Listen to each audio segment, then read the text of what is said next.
This is Ken Gosnell with CEO Experience, and today I'm delighted to welcome to the Well Done podcast, Pat Wheeler. Pat is a principal with the Mazar's organization and has been a successful business owner and consultant for many years. Pat, we're delighted to have you on the CEO podcast today. Welcome. Thank you, Ken. It's great to be here, and I'm looking forward to having a good time. We'll hope we'll have a good time and a few laughs together. Pat, you know I'm a great admirer of your work and I consider you a personal friend. You've been a leader in business for many years, both as a principal of an international firm and, of course, leading your own personal consulting firm. Can you tell us a little bit about your story? How did you get started in the consulting world, and how did you know that that was where your gifts and talents lied? First and foremost, thank you for those. It's humbling to um, understand sometimes the impact that folks can bring to the table, and when you're in a leadership role and the impacts that you can have on them, just really come to fruition as you go on later in your career. Uh, Mm. Consulting, that's a great question. How did you get into consulting? I'm a systems engineer by training, and did a period of time in the Air Force. And I found out I'm a really good problem solver. Mechanic. I spent time with my hands in the wrenches and building cars, and I was a hot rod guy for a while when I was a young man. But really, I like to fix problems, and part of that is just being able to listen and evaluate, give feedback, be empathetic to people, and help them succeed. And I really loved consulting from that standpoint, and really kind of launched into that later on in my career during the dot-com days. So, yeah, it's been a progression for sure. Oh, that's excellent. Well, I know you spent some time also with the Pro organization I after did. your military stint. Can you talk a little bit about what some of your favorite experiences along the way, or experiences that shaped you, that helped you to really think about how to go out and shape business or business leaders that you might work with? Absolutely. And in the military, you do get some leadership training. It's always about, personal accountability for yourself, and then being part of a team, and then leading a team. And at any time, you can be called to do any one of those.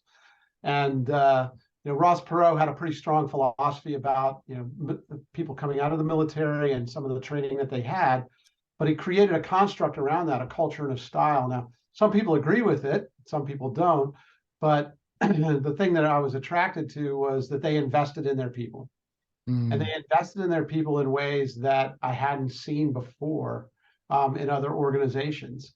And whether it was basic leadership training, learning how to be a mentor to someone else, learning how to be a peer and helping people in a peer review cycle, things of that nature were really exciting for me because I was a technical guy. Right? If you wanted to build a network, I could help you build a network. If you wanted to build servers and you wanted to build applications, that was all great. But how you understand that translation to a business problem was the thing that I found very exciting. And at Perot, they gave me the opportunity to learn how to do those things, whether it was in the federal space or whether it was in the commercial space. And so, really kind of found myself as hungry for more. How do I do more? What do I need to learn? And I think that as anybody who's starting out, you really got to put your hand up and say, what do you need me to do next? Hey, right? And you just have to execute. And when you don't understand something, you got to put your hand up and say, hey, I don't really understand this. Can you help me? And you'd be surprised how many people will step in and lean into that because they want to see you succeed. And one of the things that I really learned at, in the EDS and Perot systems days was, core leadership. Just because you're a manager doesn't make you right. Mm. And as a leader, you have to listen to the people. You have to sit in the grandstand sometimes and listen to what people are saying. And, there was, a lot of tenets around just being present. And we talk about it a lot today in society about being present, especially with everything that's happened with COVID and remote work, and people not able to get around and be around each other. It's tough to be present remotely, but there are ways to do it. And there's, mechanisms that we use today that we never thought we'd use. So hopefully that kind of gives you a little bit of background of how that was and what I gained from that experience. And that's so good. I love the raising up your hand and saying, "Hey, I want to learn more," and being humble enough to recognize that Yeah. you don't have to have all the answers, and then the idea that really other people are there to help you. There's a few more things I want to unpack there, but let's talk about that humility just for a second. What advice would you give to a leader that feels like they have to know all the answers to their team? How do you approach this idea of having vision, but also that humility where you could say, "Hey, it's okay. I don't have all the answers." You have to be strong in your own self. And you're not fooling anybody if you think you're the guy with all the answers. If you're the smartest person in the room, then good for you, but your team is not going to meet performance. There's unrealized potential there that you're not leaning into. It's tough because our society pushes our egos as hey, it's about you. And I think as I kind of look at my own self and my own self-image, I'm a big believer in God and having a presence with God in your heart and understanding that and being able to know that I don't have to have all the answers, right? What I have to do is help people find answers, and I need other people to help me do that. And when we do that, you look up in the corner of the slide that's behind me, and teamwork, right? And you'll hear people say, "Teamwork makes the dream work." I think it was Michael Jordan that said, a player can make a difference in a game, but it takes a team to win a championship. And so, if you're the leader, you've got to be humble enough to recognize, hey, there's some smart people on my team. I need to let them express that and really kind of bring out their gifts and their talents. And so it's hard because you're kind of having faith in them to do something that you need them to do. Now, a lot of that comes with clear, guidelines and goals and objectives and coaching. So it's not just a snap your fingers, make it happen kind of thing. I love it. And I love that you went to the pro systems because you saw that they really were investing in their team, that they wanted people to continue to get better and to learn. And, I love the fact that you saw that you knew technology, but you also wanted to see this other side of how to use people in order to use that technology, which you thought was going to be better. You've had a great track record of investing in people and investing in your team and helping those around you get to higher levels and helping them even launch their own businesses. Can you so you've obviously continued to grow that all throughout your career. Can you talk a little bit about how do you know when to invest or the type of people to invest in, or is there ever a time of diminishing returns where you say, "Hey, I shouldn't spend any more. They've got to kind of go on their own journey"? Wow, a lot to unpack in that question. How do you know the right times to invest? You have to use your ears and your eyes in proportion to what you're talking about. And I think you can get a gut for it, and you're going to make mistakes. You're gonna have some investments that didn't hit what you thought they were going to, or just failed, and that's okay. Because when you think about it, like from a decision-making standpoint, this is what I've learned. We make decisions all the time. Sometimes we don't even realize we're making them. Are the decisions of consequence? Are they reversible? If I decide to leave a job and buy a new house, you really can't reverse all that, right? You can't say, "Oh, I made a mistake. I didn't want to buy that house. I want my old house back." So, think about decisions by design of what's consequential, what's inconsequential, what's reversible, what's irreversible. You kind of get a feel for the risk elements that are involved. Now, when you start talking about people, now you're messing with their lives. You're talking about money, right? Their livelihood. And so at some point, you have to have that confidence to be able to make those decisions. And I find that journaling really helps me do that. I ask a lot of God questions, right? Is this the right thing? Who does God want me to be in this? Am I making the right decision? Where does that take you as an individual?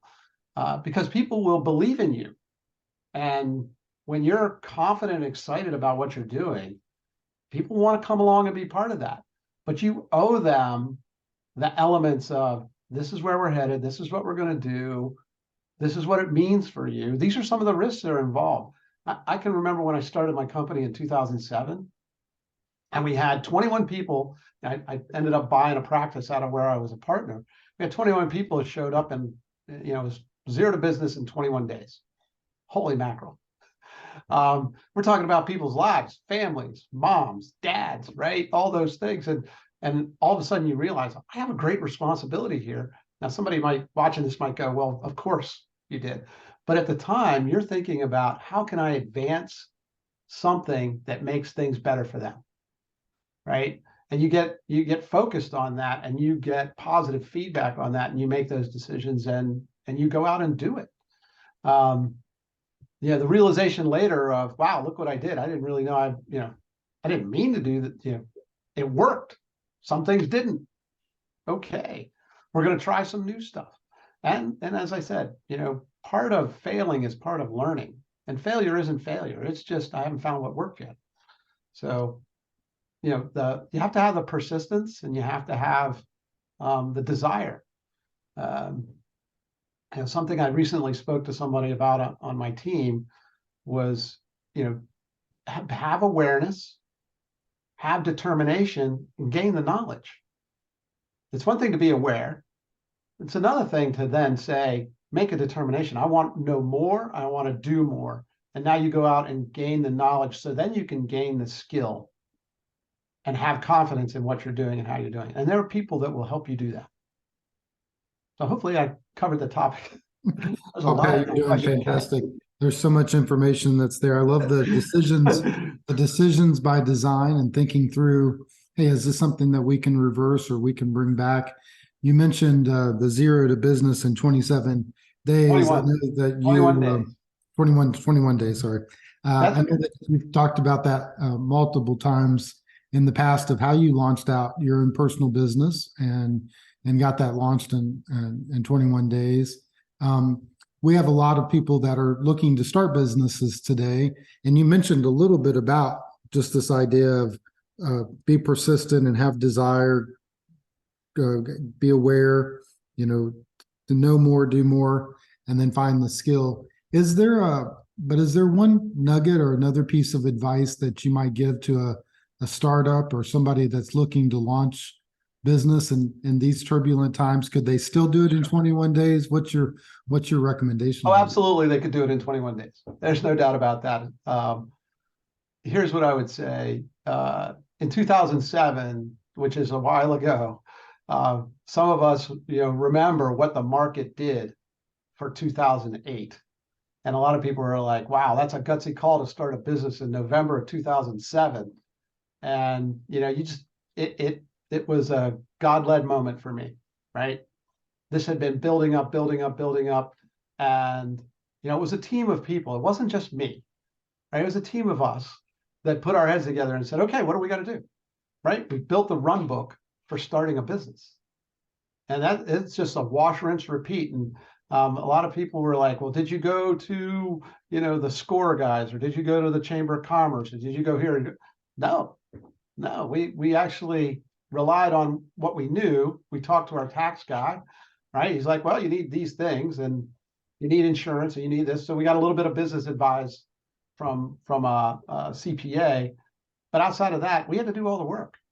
And it's kind of what was your vision for what this was going to be? We spent more time on that than we did on the checklist of things, right? Because strategy is one thing, and you need to have it, and you need to understand what your vision is going to be and what your mission is. For me, it was, I wanted to build a company that changed the nature of consulting. And I called that company Integrity Consulting. Why? Because I didn't want a doubt in anybody's mind working with my company what we were all about. And then after that, it was just bringing on people, bringing on new clients. You go talk to a client and you show them your value card and say, we're Integrity Consulting. This is what we do. We're changing the nature of consulting, and we want you to better understand what we do, how we do it, and what we do. This is how we operate. Do things right, do the right thing. That is our motto. And outside of that, it's just hard work after that. I would say if you were starting up a business tomorrow, you're going to have a lot of people who are going to give you a lot of advice about what to do. Find a mentor that you can relate to. Find that mentor, because the mentor is going to challenge you. They don't want to waste their time. They don't want you to waste your time.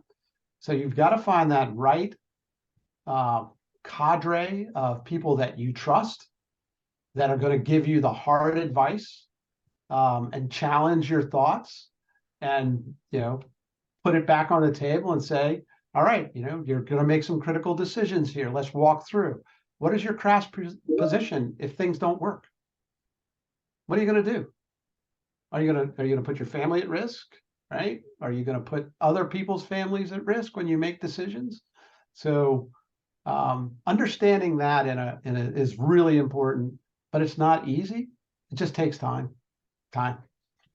Hopefully that's helpful. I'm sure there's somebody's listening to this is going, yeah, you make it sound easy.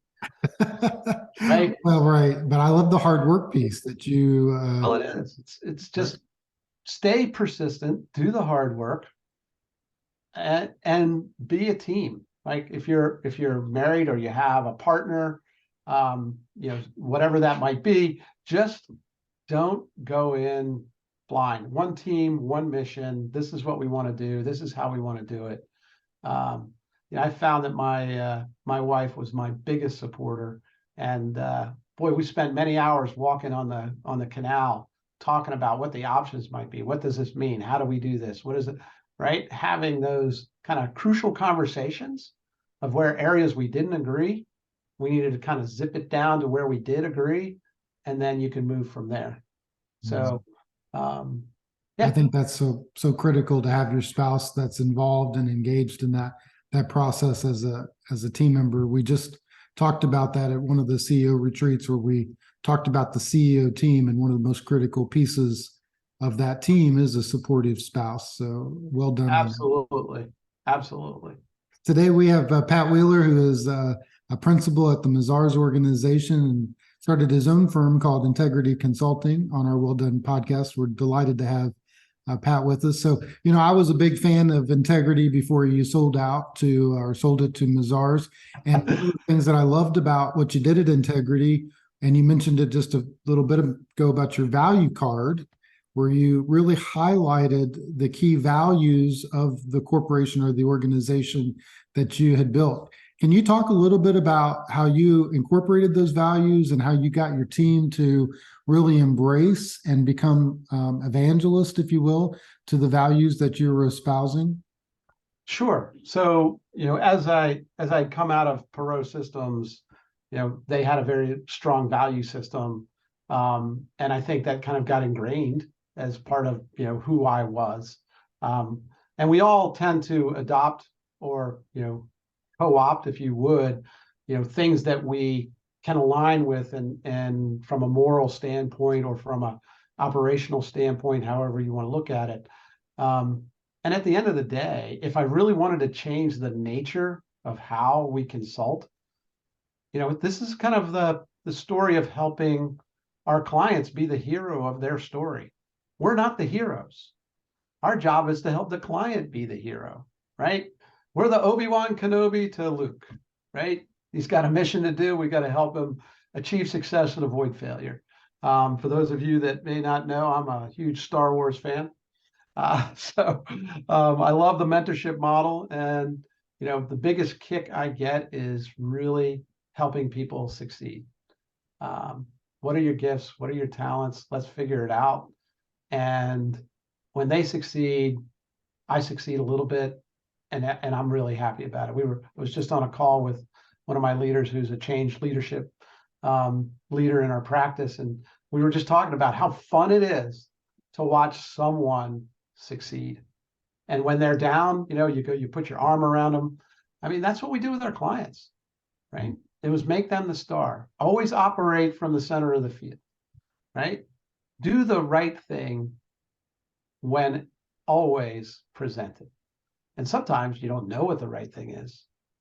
And that's where the fun really begins. It's like, hey, I have a dilemma. My client's got a problem. How do I help them solve this problem? Whatever that might be, our job is to do the right thing for the client, but it's also to do the right thing for ourselves and for our community. So it permeated throughout the expression of what we were doing: client, self, community. And so that was really our core values: is give back and support. Servant leadership, right at the top of the list. And a lot of people think servant leadership is permission for somebody to walk all over you. That is not the case. It is really leaning in and saying, I'm here to help. I'm here to serve, right? And those are the pieces that I think really people were attracted to. We were very successful. We grew that business. We spun out another business from it, and then grew it back up again.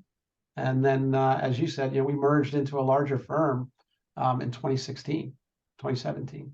So right at the end of 2016, beginning of 2017. Right. I want to ask you about that process, and Sure. you were very successful. And like I said, launching businesses out of that firm and continuing to grow it.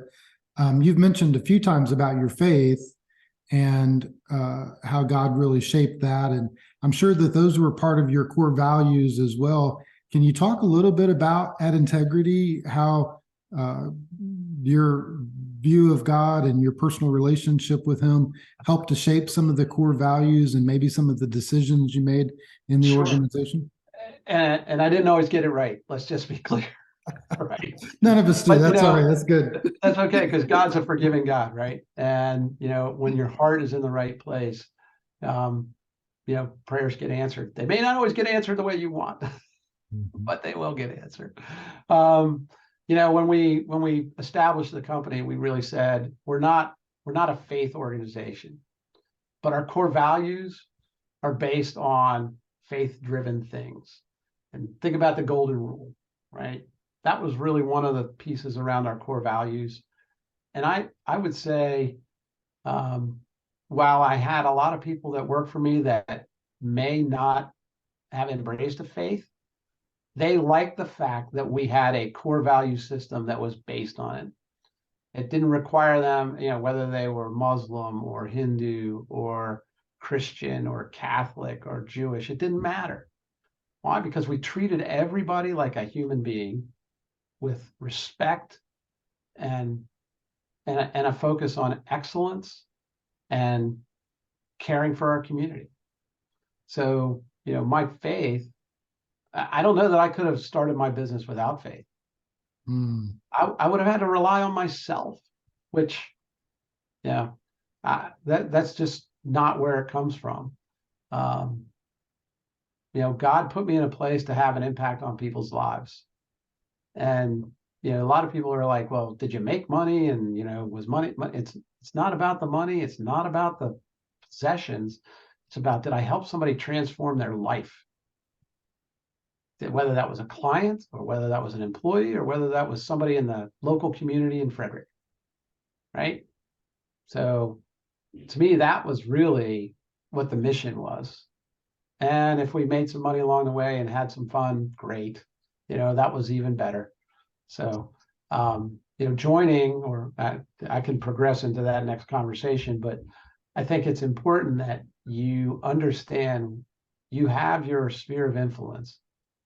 And as you get more successful, that sphere of influence changes and grows. And there's really two things that you as a leader can control in all of this. And it's your attitude and your actions. And so we hit a point in 2016 where we saw the market change. We had some very large clients that moved everything out of the US. And I was like, well, we'll fire up a company over in the UK. We'll be able to service them and then as a small business. that's a pretty challenging aspect. And I was ready to do it, but it was going to be a major, major investment to make that happen. And you talked earlier about how do you make decisions. Was I going to injure the people that were working for me from a ability to earn income and things if I, spent a ton of money to open up a business in the UK? They're not going to move to the UK, right? And now I got to deal with the international aspects. I wasn't ready for that. And that was around 2015 that happened. So, we kind of stood back and said, what's the right thing to do for our team, for our business? And, I was able to align with a firm here in the US that was internationally connected in 90 countries. And we merged in 2016, 2017, and expanded the footprint of what was available to us to grow, and actually had that firm adopt our culture and our style. Now, they had one of theirs, and we merged them together. And we created, the culture cards, and their motto was association, respect, and excellence, and we could align to that. And yeah, it's been a grand ride after that, for sure. Now, I want to probe into that a little bit more, but you just mentioned the culture cards. And can you explain to our listeners what is a culture card, or how they might implement that into their business? Yes. So essentially, a culture card, and you caught me without my wallet. So otherwise I'd pull it out. The culture card was just a reminder of like the core values, right? Be present, be respectful, right? Operate the center of the field. Client is the star, right? Be a team player, things of that nature. And it was something that you can put in your wallet and carry it with you. And we kind of used it as the iron sharpens iron accountability model. So everybody on my team has permission to pull that card out if they think that I'm not operating to our culture and our style, to sit down and say, hey, we got to have a conversation. And it's not a get out of jail free card. It's not anything other than, hey, something going on? Do you need some help? Right? I'm kind of noticing you're a little stressed. Is there something that you need that you're not getting?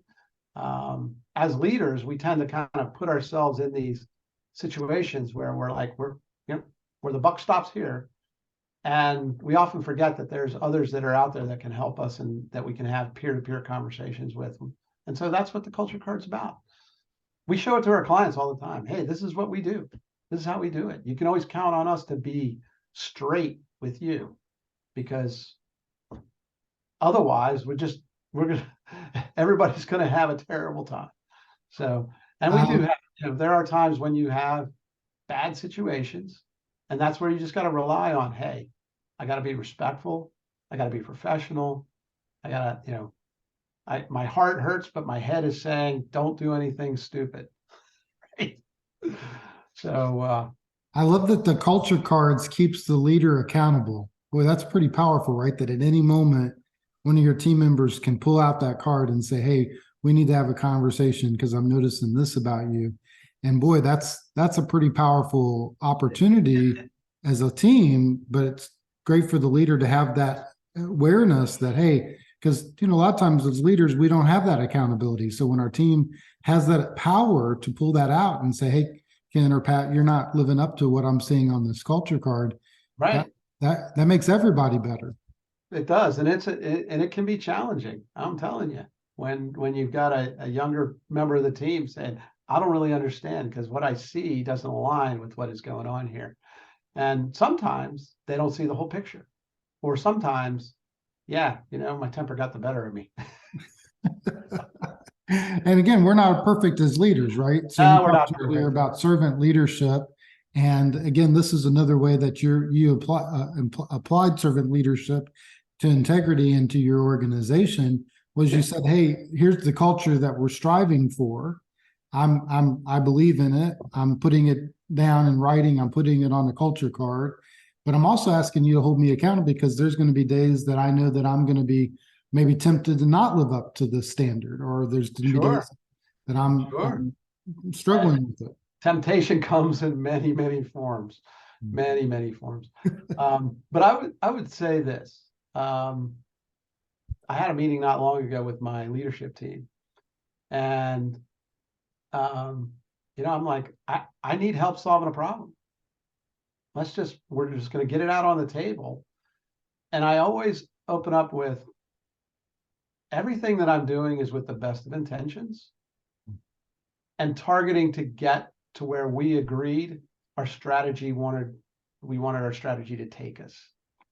And so, sometimes we lose sight of the larger picture when we're down in the weeds. And so you kind of have to pick your head up and look around. And sometimes you get a tomato on the forehead, but it's okay. And I know there's a lot of businesses that are out there that are very dynamic leaders who are just like, I know what to do. I know where we need to go. I'm going to take us there. And,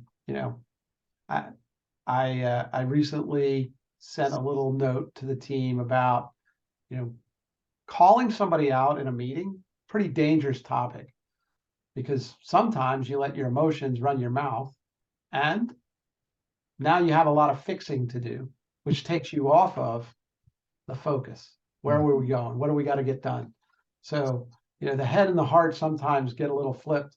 And as a leader, everybody's watching all the time. And so it's easy if you just stick with a core set of values and you operate on those and you be willing to be coached. I love it.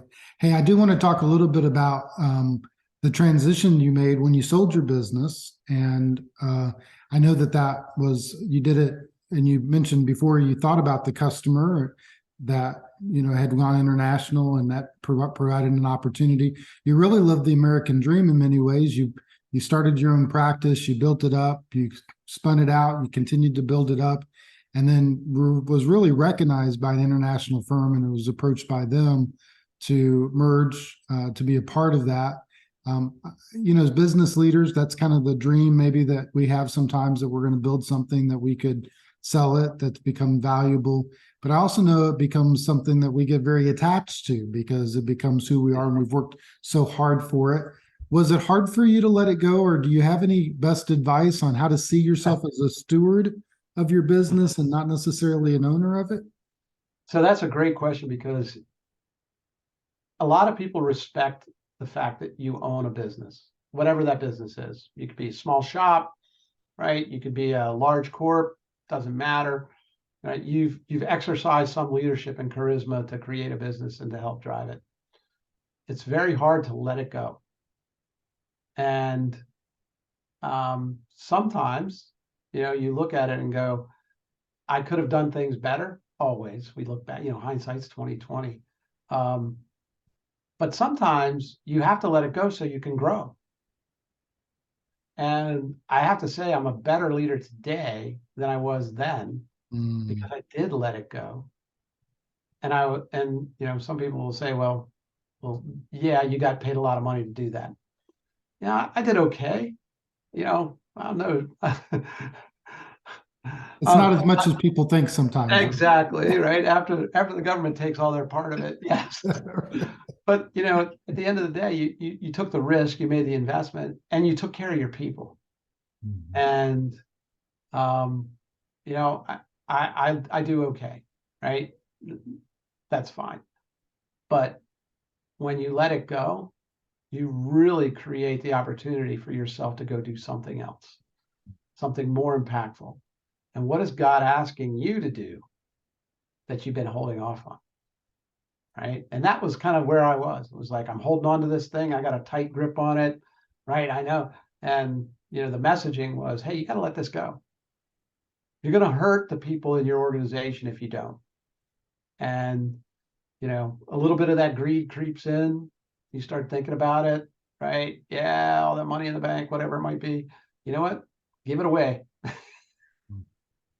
It's a very freeing experience to kind of let that thing go to a degree, and allow myself to learn and do other things that I probably wouldn't be doing today. Right. Now you did take a process. So it wasn't a quick sale necessarily. It was Oh, a no. thorough fact finding process because you wanted to protect your people and you wanted to make sure that it was right. I think you were probably, and I commend you. You get the words well done because you know you did practice servant leadership for many years, and prior to even thinking about selling the business or anything else, you were just trying to lead your business to the highest levels and the most effective for your customers and your clients and your employees to the best of your ability. And so you really incorporated that servant leadership in everything that you do. We talk about as steward leadership, being willing to let things go. And that is hard for us, right? Because we have a sense of responsibility as leaders at times, and we feel like we have to control it. So I love the fact that there was a challenge there to let it go. Is there any other practical step of, you know, knowing when it's the right time to let it go or to sell, or what Yeah, lessons that's a did you learn? good question. And some of that is um, looking at what it is you expect of yourself and what do you expect from this business. And I think I was approached maybe 3 times by 3 different entities, you know, about joining them. And there was one that got pretty darn close. And it was really not a servant leader that was running that organization that you finally figured out in the due diligence process. That the pressure on that was, you know, hey, I want to grow faster. So I want to align with an organization that's willing to invest. And I think at the end of the day, all they really wanted to do was they just wanted our revenue. And so, you know, I really, you know, kind of said, hey, nope, we're not doing this. The challenge as a business owner is that eats up a lot of your time. So, you know, again, I'll go back to, do you have the right advisors in your sphere of influence that you can go to and say, hey, I'm thinking about this, or I've got something on my plate that, you know, I think I should consider. And the people that you have around you don't have a stake in it. They can be very, you know, candid with you about whether, you know, what you might want to do and what does this mean, and, you know, what is your crash position if it doesn't work, and, you know, where are you going to go, and what's in it for you in the future, and does that align with the vision that you have for yourself. And sometimes we don't have that vision beyond, you know, hey, well, I'm just going to keep doing what I'm doing because it's working. And sometimes circumstances, you know, whether they're driven, will push you into the leadership role that God wants you to be in. And sometimes that's the challenge, right? How do I know? How do I know? Prayer, consultation, advisor, but at the end, you have to make the decision. And you got to feel good about it. I love it. I love the wisdom, you know, trying to listen to God's voice first, right? That because he has a plan. We talk about Ephesians 2:10, that we're God's workmanship and we've been created to do good works that God's prepared in advance. And then that team of advisors that really can stand apart from the business, you know, Proverbs 15:22 reminds us where there are many advisors, there's much success. And so you've really pushed into both of those things. Well, now let's talk about what you're currently working on. And so you went from owning Integrity Consulting to now being part of this international firm and leading being a principal at that firm and leading the consulting field. Can you tell us, and you focused a lot on technology today, working with companies around the world to help them enhance their systems and their processes. Can you tell us something about what where you're spending your time today and what you're focused on? Sure. So I have the honor and the of leading the management and technology consulting practice for Mazar's USA. So I do have a national footprint, and I have an international set of activities about, you know, bringing together these firms into one firm, you know, model. Obviously I'm not doing that by myself. I have leaders on my team that own each of those lanes, and I help guide them and coach them in that arena. Really, my role has transitioned into being, leading the innovation work stream within the U.S. firm to help it kind of morph into the next level of, what do we need to do, whether that's with people or with process or with technology. As an engineer, people think, well, Pat, you're a technology guy.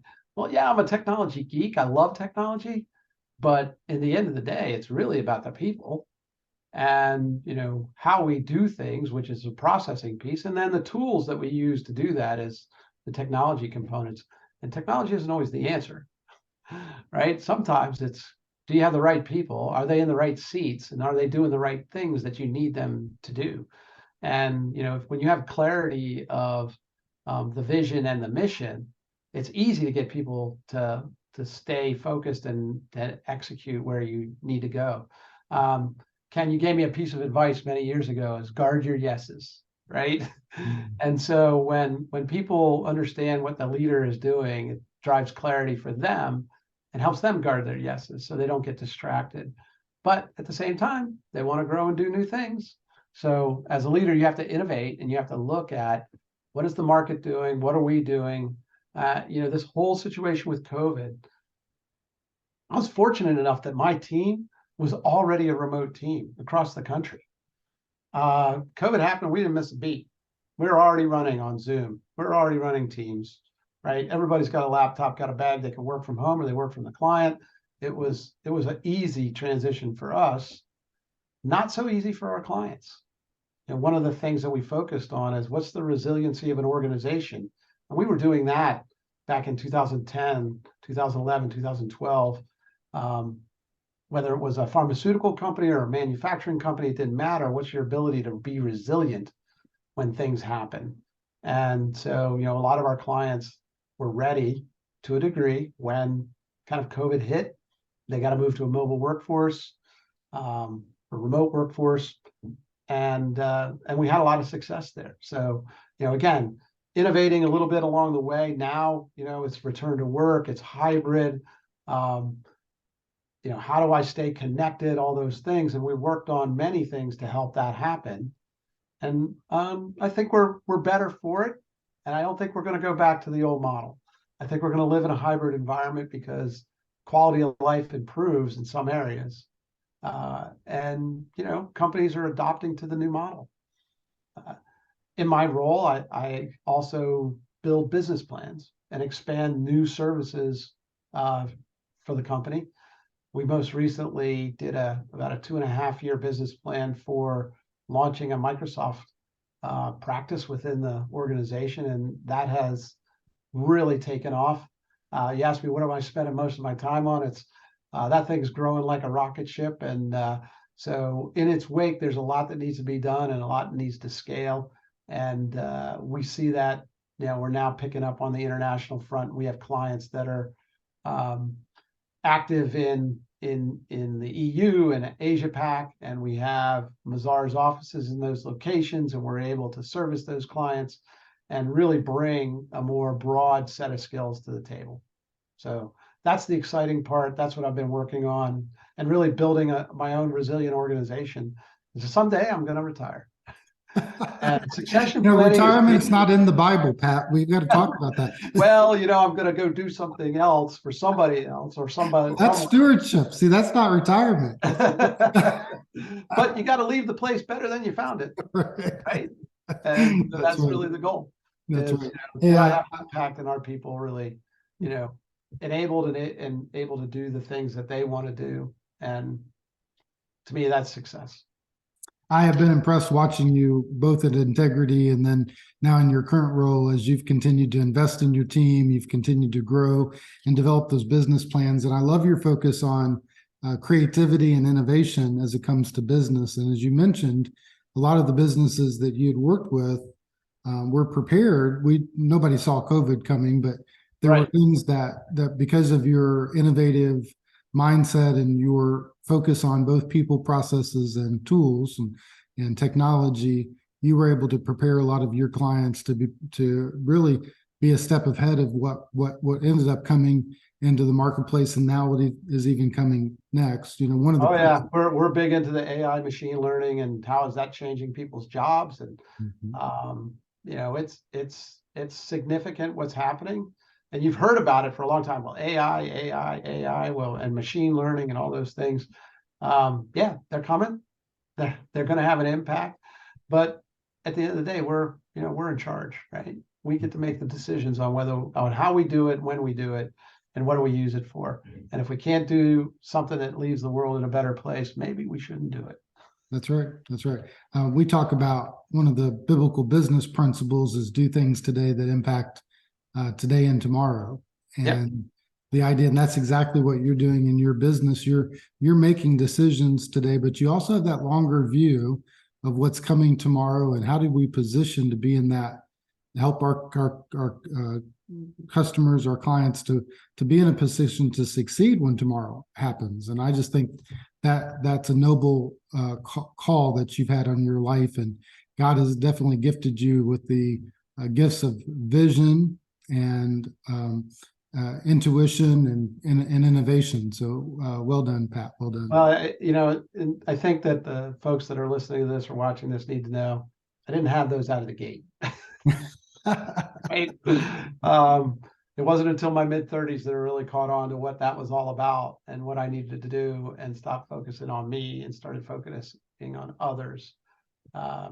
There's a lot of little snippets that are out there, and one I learned was people don't care how much you know until they know how much you care, and that's an important thing, right? You want to bring somebody into that sphere of influence you have. That's close. You really have to be comfortable in your skin to be able to do that.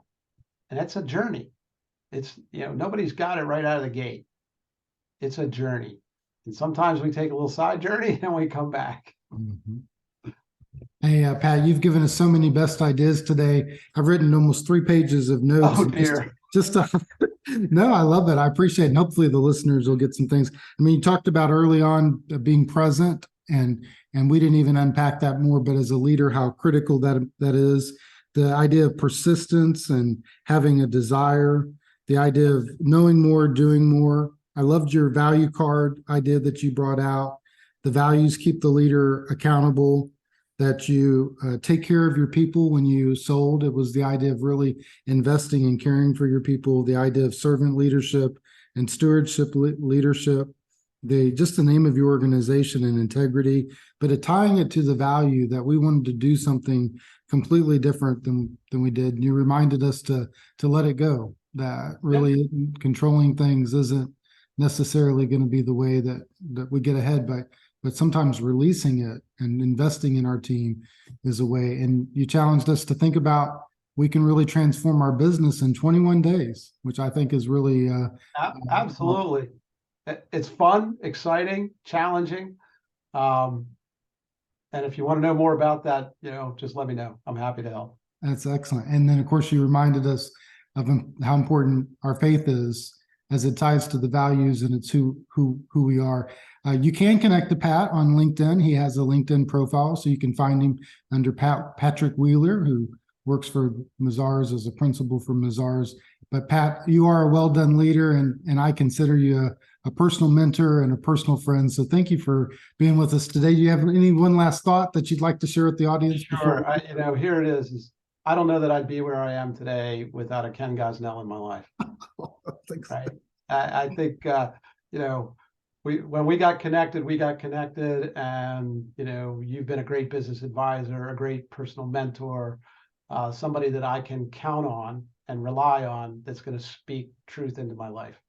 And that was important and still remains important. And so a little love fest for you and CXP. Thanks for everything that you do, Ken, because you challenge me all the time. And I love that about you. So I appreciate it. Well, I'll give it right back to you. I wouldn't be where I'm at today without a Pat Wheeler in my life, for real. I mean, we've become mentors and friends to one another, and you mean more to me than my words can express. So, Pat, thank you. And thank you for being with us on the Well Done podcast today. Absolutely. Love you, man. Take care. Great to see you.